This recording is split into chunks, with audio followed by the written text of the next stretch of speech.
I never thought I'd become the target of our neighborhood's most notorious homeowners association board member while setting up for an online class, but life has a funny way of throwing curveballs when you least expect them.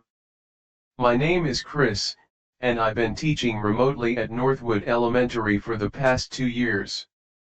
When the school's internet went down last week, I decided to run a temporary line from my classroom to the utility box outside to keep my students from missing another lesson. That's when I met Deborah Miller, the HOA president and self-appointed guardian of all things proper in our school's neighborhood. It started on a Monday morning when our school's internet service went down for the 3rd time that month. The principal announced it would take at least 3 days to fix, and my 5th grade students had their science fair presentations scheduled for Wednesday. As the technology coordinator and science teacher, I wasn't about to let my students down again. I had a solution, running a temporary internet line from my classroom window to the utility box just 20 feet away. The custodian approved it, and the principal gave me the green light, as long as it was temporary and removed by Friday. Perfect plan, or so I thought. I arrived early Tuesday morning to set everything up before my first class. The line was discreet, running along the ground and secured with removable fasteners that wouldn't damage anything. I was testing the connection when I heard someone clear their throat behind me.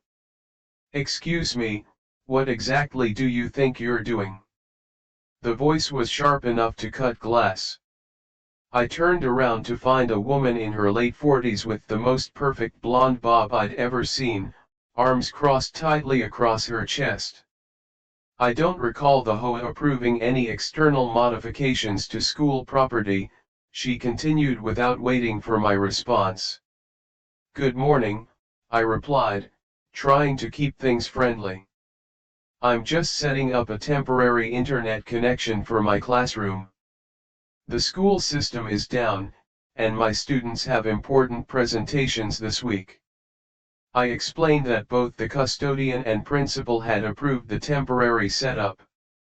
The woman's expression didn't soften, if anything, her frown deepened into what I can only describe as professional disapproval.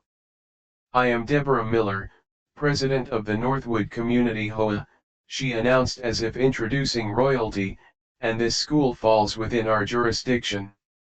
All external modifications must be approved by the board, which meets monthly. You'll need to submit a formal request and wait for approval." She reached into her purse and handed me a business card that prominently featured her name and HOA president in bold lettering. I tried reasoning with her. "I understand, but this is just a temporary emergency solution. It'll be completely removed by Friday. The students really need this for their science presentations." Deborah's eyes narrowed. "Rules exist for a reason. Your lack of planning doesn't constitute an emergency for the HOA. That cable is an eyesore and a tripping hazard. Remove it immediately, or I'll be forced to file a formal complaint." I took a deep breath. "I appreciate your concern, but the principal has already approved this. Perhaps you could speak with her? Her office is right inside." I gestured toward the main entrance, hoping to redirect this confrontation to someone with more authority. Deborah's mouth formed a thin line. "Oh, I'll certainly be speaking with her. This is precisely why I joined the school board last month, to prevent these kinds of unauthorized modifications. But you need to remove this thing right now." She pointed at the cable with manicured nails painted an aggressive shade of red. That was news to me. Deborah was on the school board? This situation was getting more complicated by the minute. "I'm sorry, but I can't remove it. My students need this connection for their presentations. I promise it's just temporary." "I don't think you understand," Deborah interrupted, her voice rising. "As a member of both the HOA and the school board, I'm telling you this violates at least 3 different regulations. Remove it now, or there will be consequences." The threat hung in the air between us. I remained calm but firm. "I understand your position, but I need to follow the principal's direction on this. If there's a conflict between your understanding of the rules and hers, that's something you'll need to resolve together. Now, if you'll excuse me, my students will be arriving soon." I turned to head back inside, hoping that would be the end of it. It wasn't. Later that day, during my lunch break, I was reviewing some student work when my internet connection suddenly dropped. Thinking it was just another school-wide outage, I went to check the temporary line, and what I found made my blood boil.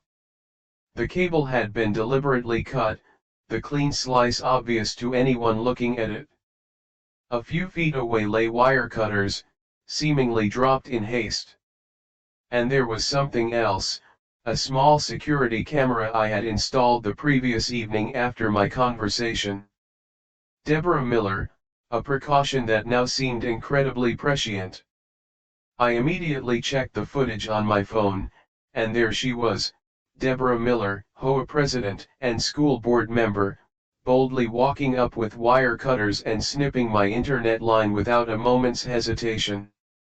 The timestamp showed this happened just 10 minutes earlier, during the height of the lunch period when she knew most teachers would be occupied. What she didn't know was that my camera was recording everything in crystal clear HD. I marched straight to the principal's office, phone in hand. Principal Rivera was just finishing her lunch when I knocked on her door. "Come in," she called, then looked up with surprise at my expression. "Everything okay, Chris? For you, a free like is easy. But for me, it is the greatest support and encouragement. For this video, can you give me 1 like and 1 subscription? Thank you very much." "Not exactly," I replied, trying to keep my voice steady. "Remember the temporary internet line you approved for my class? Deborah Miller from the HOA just cut it. I have it on video." I handed over my phone with the footage queued up. Principal Rivera's expression darkened as she watched. "This is completely unacceptable," she said slowly, handing back my phone. "Deborah joined our school board recently and has been quite assertive about facilities matters, but this crosses several lines. Damaging school property is a serious offense, regardless of her positions. I'll handle this immediately." She picked up her phone and asked Deborah to come to her office right away. 20 minutes later, Deborah strutted into the principal's office, where I was still sitting explaining the situation to the school's resource officer. Her confident smile faltered slightly when she saw me, then completely disappeared when she noticed the officer. "What's this about?" she demanded, glancing between us. "I have a busy schedule and can't be summoned without proper notice." Principal Rivera gestured to a chair. "Please have a seat, Ms. Miller. We need to discuss an incident that occurred today involving school property." Deborah remained standing. "If this is about that unauthorized cable, I was simply enforcing HOA regulations as a school board member." "As a school board member," Principal Rivera interrupted firmly, "you should know that deliberately damaging school property is not only against policy but potentially illegal. We have video evidence of you cutting an approved temporary internet line." She nodded to me, and I turned my phone around to show Deborah the footage. The color drained from Deborah's face as she watched herself clearly cutting the cable. You were recording me? That's an invasion of privacy. I'll have you know that recording without consent is perfectly legal on school grounds," the resource officer interjected calmly. "The school has signs posted at all entrances stating that video surveillance is in use. Additionally, This was recorded in a public area of the school where there's no expectation of privacy. Deborah's mouth opened and closed several times before she finally found her words. This is ridiculous. That cable was an unauthorized installation and a safety hazard. I was acting within my authority. You have no authority to damage school property, Principal Rivera stated flatly. The cable was temporarily approved by me, making your actions vandalism of school property. Additionally, you disrupted educational activities for an entire classroom of students. Deborah's face flushed with anger. Do you have any idea who I am? I can have the entire board review your position. This little setup was clearly a violation of at least 3 different HOA regulations regarding external fixtures. And the HOA has no jurisdiction over internal school operational decisions, Principal Rivera said, her patience clearly wearing thin. Even if there were legitimate concerns, the proper channel would be to file a formal complaint, not to take matters into your own hands with wire cutters. I decided to speak up. The students are the ones who really suffered here. They've been preparing their science fair presentations for weeks, and now they might not be able to present them because of this. Deborah glared at me. Oh, please. It's just a science fair. They can use poster boards like we did in my day. The resource officer cleared his throat. Ma'am, I need to inform you that the school is considering filing charges for vandalism and destruction of property. The replacement cost for the specialized cable and the time to reinstall it would be approximately $400. Deborah's confident demeanor cracked completely. Charges? Criminal charges? Over a cable? This is absurd. I was doing my job, protecting property values and ensuring safety regulations were followed. Cutting an internet line without authorization is not your job, Principal Rivera replied. Now, we have several options here. We can press charges and let the legal system handle this, or we can handle this internally through the school board's ethics committee. But that would still involve financial restitution for the damage and a formal reprimand. Deborah looked like she might explode. You can't be serious. The ethics committee? Do you know how that would look? On my record, about as bad as a vandalism charge would look on your criminal record, the resource officer noted mildly. I almost felt sorry for Deborah as the reality of her situation began to sink in, almost. Principal Rivera folded her hands on her desk. Here's what's going to happen. You will immediately reimburse the school for the damaged equipment.